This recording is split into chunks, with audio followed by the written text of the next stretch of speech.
Welcome to the Gym Rat Pack. Yeah, we're back again. Yeah. Mr. L Rock, Ebony and Ivory. You know them. Otherwise known as Larry Olubamiwo and Paul McCartney. I wish I had Paul McCartney's hair, that's what I'm going to say. I wish I had his money. Yeah. Forget that. Yeah. But anyway. So we're the Gym Rat Pack. We are actors and gym rats, and we are here to give you our perspective on the latest entertainment news.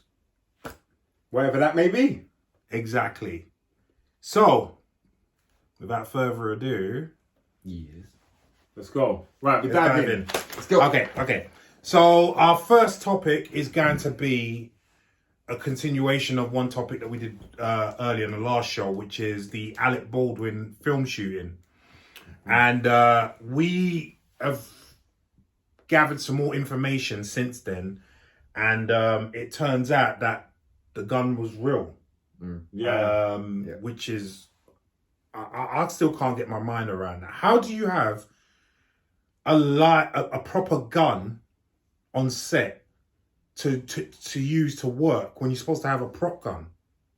Like, Damien, can you I just want Damien to feel this one. Let me hear what Damien's got to say, because I don't that is mind blowing to me. To be honest with you, my jaw kind of hit the floor when I heard about it, because, and John Campier touched on this as well, in this day and age, you don't need blanks on a film set, let alone an actual real gun.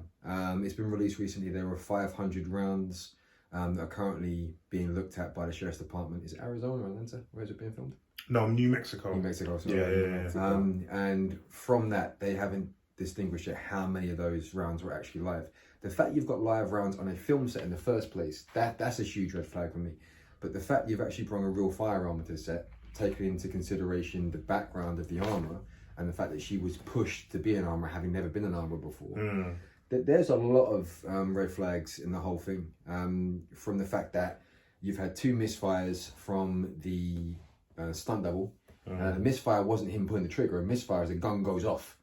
It just went off by itself. It goes off by itself. That's what the actual statement is. So does that actually happen then? Yeah. It just goes off? It can go off, yeah. Basically, if it's not been... If it's not been maintained... So the main thing was he was literally going through the framing of the scene, basically going through the walkthrough of it, and it went off twice. It was 2 misfires, and they had members of the actual crew leave after that for health and safety reasons. Right. Okay. Because I did hear about that as well. Yeah, because They they weren't happy with the safety protocols on set. Well, you've got Mr. Hall's already had safety. I mean, you guys mentioned it before, but he's had safety implications put against him for the way he conducts himself as a first AD on set. Yeah. Because of certain measures that he's not put in place or he's not adhered to.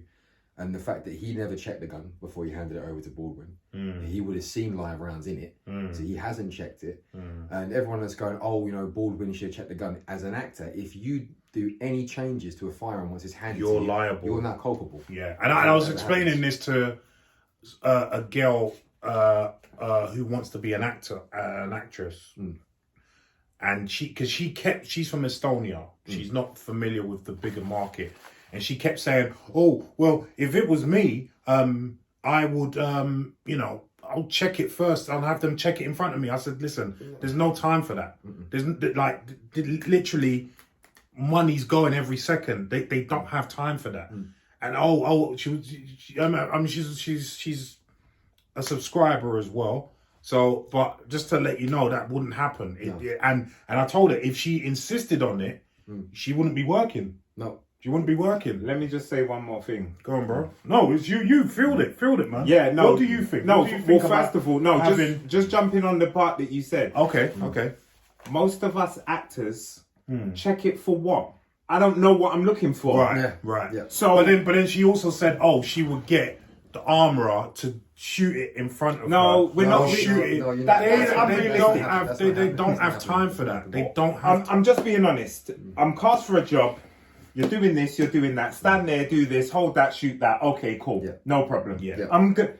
That's why they're called a director. Because you're going to direct me. So the rest of the staff, I'm no longer my concern. Yep. I'm employed and I'm following directions. Yep. So that's it. I'm not going to say check the gun, check the knife. Is this a real knife? Is it rubber? No. You know, Yeah. is it going to fall apart? Like, we're Because not really going to do that. Because she was talking also that, because Alec Baldwin is a big actor, he should have some sway, and obviously he was the producer as well.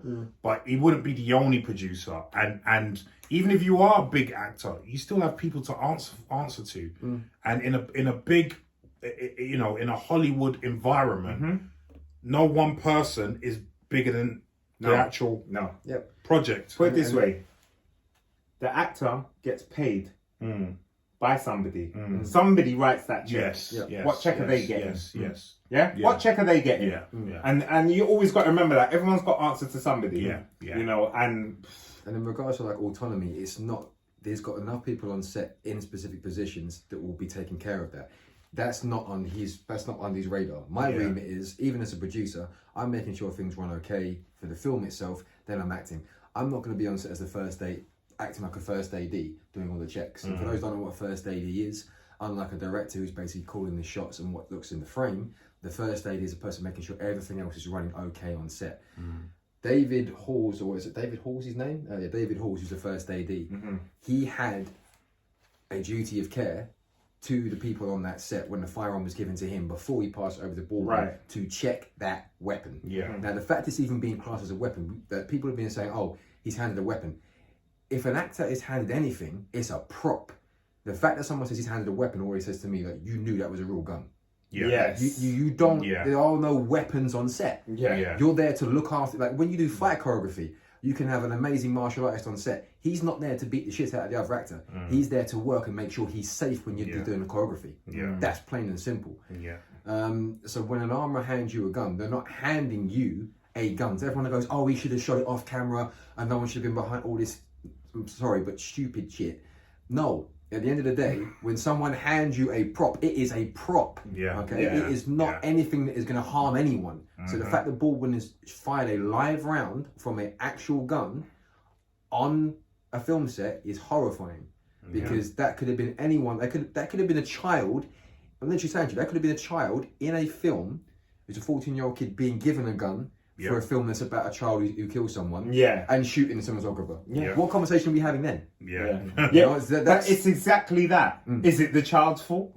No, it's not. No. Exactly. No, exactly. it's not. So and the other thing is, just think about Alec Baldwin, how many films he's done, how many guns he's used. You know, he's done this more times than most people have had hot dinners. Like, he's made so many films. So he's not going to sit there and shoot it off camera, is he? Let me just check this gun. This is what I always do. Pang, pang. Like, it's not really going to happen, is it? And as a counter to that, like, people are assuming that, oh, Baldwin's had firearms training. So many actors have been on set, been given a gun to aim at a camera and never had one bit of firearms training in their life. Unless you're doing John Wick 2 and you have to go away and spend time with a Navy SEAL group or whatever and learn how to fire an AK-47, learn how to load a Glock. Unless you've had that time, you're not going to be getting, 6 months away learning how to reload a 9mm. You're literally going to be given, right, here's a gun, hold it for 2 seconds, I feel okay, right, point it right at frame, done. So he's not going to have the time to go, right, how do I eject the clip out of this, check the magazine, put it back in, recoil? No, he doesn't know how to do any of that. So, that's completely... I just wanted to touch on something that you said, because remember that came up in our first video with some of the comments. Now, a lot of people are saying that he shouldn't have been aiming at the camera. You touched on this just a little bit earlier. Can you explain to the audience, as an actor, why? Because the director actually told him to aim at the camera. Can you explain why that would be? Right. The reason you're aiming at the camera is because you're giving a point of view to the audience. Okay, he's literally aiming at the camera so the audience can see what's going on. The person behind the camera, as far as they're concerned, is facing a prop. They are not facing anything that can harm them. The only thing that they can warrant as a bit of pain is the deafness from a blank, because for some stupid reason we still have blanks on set. Shouldn't have those, but that's another conversation. But that we're going to have in a minute. Which we'll have in a second. But in regards to a cinematographer, yes, you would be behind the camera, in front of it, holding it, because there is no threat to you. Absolutely none whatsoever. I've been on set where I've had someone put a gun to my head and let a round go. A blank. Okay? Not close enough because I'd be deaf, but they have fired a blank off on the set. Now, Did I see the clip before they fired it? No, because I trusted that the person that gave him, stupidly, now I'm thinking about it, the person that gave him the gun before it was fired on set, said it was a prop, handed it to the actor, he knew it was a prop. Funny enough, he actually had military background, so he knew how to use the damn thing in the first place. Right. But when he fired it, I had no concern. And that was aimed directly at my temple. Had that been a live round, I wouldn't be here to be talking about that. Yeah. But we as actors are under the trust that we have professionals working on set who do their due diligence, who check through the proper procedures of what they should be doing for health and safety. The gun being number one. So for people saying, oh, the cinematographer shouldn't be behind the camera, no, I'm sorry, you have no idea what you're talking about. Okay? There are too many films where actors fire into the camera. Who do you think's holding the frame? The camera moves at certain points. Who do you think's moving the camera? Right. Okay? It's the same thing when you see, like, a great example, the last episode of Ozark, season 2. Yes. When the lawyer gets her head blown off. Right. You see the gun recoil. Yeah. You see her head go like this and blood splatter. Yeah. That is what is known as a pack. It's a special effect that goes off on the side of her head that is timed by someone off of set. It's got nothing to do with a real bullet being fired. If it was, she'd be dead. We'd be looking at a murder case right now. Yeah. It's not that. So please stop thinking that actors are firing real guns on sets and people have to clear the back of the camera before they take the shot. That's stupid. Yeah, and they shouldn't be aiming it at the camera or the director or whatever. You do as you're told. Yeah. You do as you're told. Pretty much. Yeah. Yeah. All right. We all got jobs to do on set. Yeah. And that that was someone else's that job. was someone not else's Alex. job. No. Right. And what did you say about the sheriff? Oh, the one thing that's concerned me actually, the sheriff has turned around and said that at the moment no one's been taken off, well, not to quote him verbatim, but no one's been taken off the table in regards to questioning. Now, all that says to me is there something further behind the scenes, this is playing devil's advocate here, but something further behind the scenes to what's actually gone on. Did Baldwin know about the guns that are being checked onto the set, being the producer? Was he aware that live guns are being brought on? If that's the case, then he's not liable for shooting her, but he is liable for the fact that he knew real guns are on set. Yeah. Because that's a bigger grey area. Why were there real guns on set? There shouldn't have been a real gun on a film set, period. Yeah. As John Campion touched on this, a 14-year-old can literally edit the smoke coming out of a gun and add the sound effect. You've been able to do that for years. I couldn't bloody do that. Well, that goes on to our next point, which is the TV show on ABC in America, The Rookie, has banned, because of what's happened on the Rust with Alec Baldwin. They've banned live gunfire on set because of the shooting. So this article actually comes from Deadline, and I'll just touch on it quickly before I'll give the floor to Leon to comment on this. Following Thursday's deadly shooting of the set of Alec Baldwin's Rust, ABC's The Rookie has banned live guns on set going forward. Showrunner Alexi Hawley announced the new policy in a memo to staff on Friday, first obtained by The Hollywood Reporter. Deadline has confirmed Hawley wrote the memo, and the policy has been implemented by producer Entertainment One and ABC Signature. And it goes on to say, as of today, it is now policy on The Rookie that all gunfire on set will be airsoft guns with CG muzzle flashes added in post. There will be no more live weapons on the show. The safety of our cast and crew is too important. Any risk is too much risk. So hearing that, Leon, what are your thoughts on that? I mean, why wasn't this, with all the technology that we've had for years, not just now, for years, why is it that we were still using guns on set, prop guns, should I say, on set? What do you make of them? The Rookie implementing this, and what do you see it going forward with other shows or movies?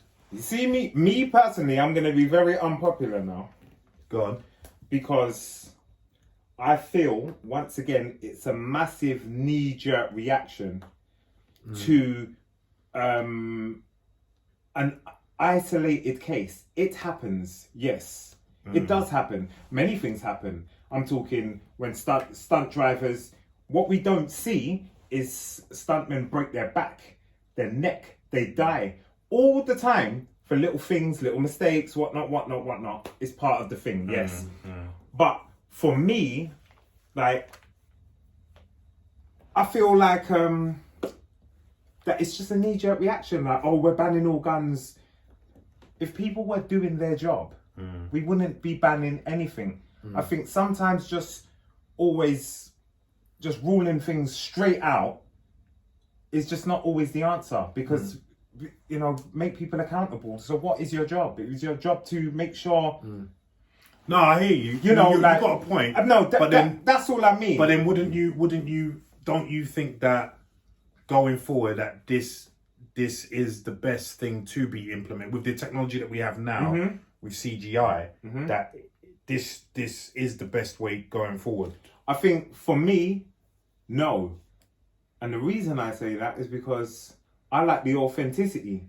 Like, when we used to watch Rambo growing up, or Arnie shooting guns, they had the gun and it went bang, and you wanted to be that, and you. I don't want everything in post and in CGI. Well, it won't be everything, because they've got the airsoft guns do make noise. It's like similar to a pellet gun, isn't it? Yeah. So it will make noise. Yeah. It just won't have. You can't put a live round in it. Okay. Whereas a prop gun used to be a gun, and it's just been modified, isn't it? Yeah. To just take blanks. Right. But it wouldn't take much modification to remodify. Right. To put a live round in it. Okay. So there'll still be a little bit of authenticity with an airsoft gun. And then they'll just add like the smoke, the fire, and stuff in post. I just think there were so many filters that should have happened first. So you're supposed to have a prop gun. The prop gun's only supposed to have blanks. But yet, then the lives are going in. Then it's for me. It's like, oh, we're just not doing it then. Nope. It's like when a teacher goes, right, no one's going out to play because you was talking. You know, one of those. That's what I don't like. I take your point. That's it. But then the difference would be lives are at stake in this one, whereas there's no lives at stake in this scenario. But what I'm saying is, in order to get better, it's not about ruling things out. I get you. Like, gun laws in America are different. That wouldn't happen here. Yeah. So but then you just killed your argument, because why do we not have guns here? Why? Because they ruled it out. Do you see what I'm saying? Yeah. Because someone, instead of saying no, but to Leon's point, it's like, to counter that, it should have been looked at years ago. Why is it taking this for it to be looked at? Yeah. So that's when Bruce Lee's son died. It should. Yes. Yeah. But did they have the technology to do it then? They didn't have it, and also with that one, it wasn't actually a real bullet that killed him. It was a blank, and it had there was, what do you call it? It wasn't a cartridge. There was the actual fuel that's in the gun. Was gunpowder? There was gunpowder in it that actually fired the blank. So he got hit with a blank projectile. It hit him in the liver. Yeah. Okay. I thought it was a live bullet. No, it wasn't a live bullet. It was actually gunpowder behind. So I've been corrected on that. So from the last video, it was the same. Wasn't a live bullet. Wasn't a live bullet. And everyone thinks it's the scene where he's on the table, where he's got all the gangsters shooting off at him. It's even more morbid. It's actually the scene where he dies in the film when they break into him. I was aware of that. Yeah. And it's the guy that actually shot him. The actor. He's the one that plays. Is it Rude Boy? He's one with the long blonde hair who kills him with the drugs in the bath.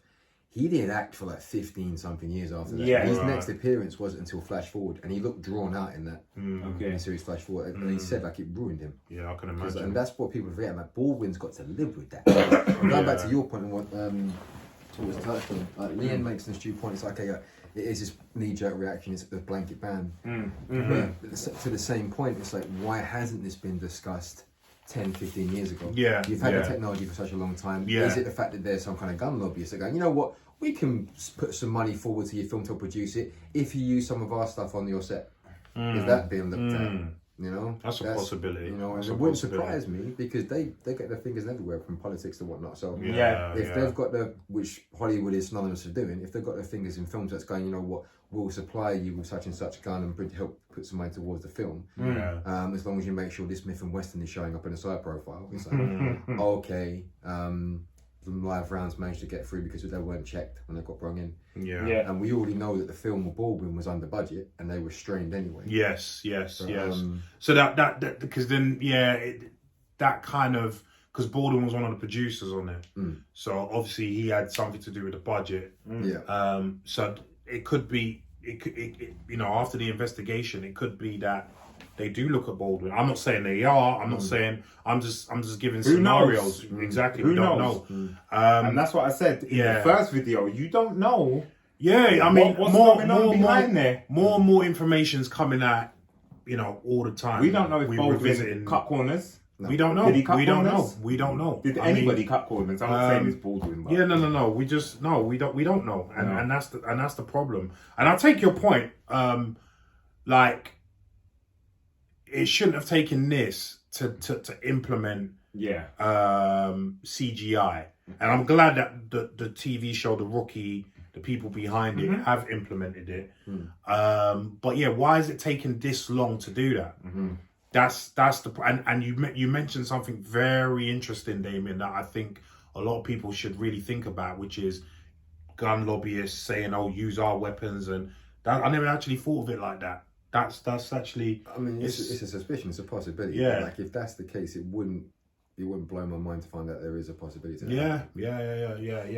But I mean, it's a really sad situation, and as actors ourselves, we are really watching this with a lot of bated interest because at the end of the day, it could be one of us. Do you know what I mean? It could, so. We want to see increased safety standards. I wouldn't want that to happen to me or any of my friends who are actors. So, but I put it to you guys. What do you think about this whole situation? What do you think about the Rookie TV show now using CG as opposed to blanks? And do you think, as Leon said, it's a knee-jerk reaction? And even if it is a knee-jerk reaction, do you think it's the right decision to make? Please let us know in your comments down below.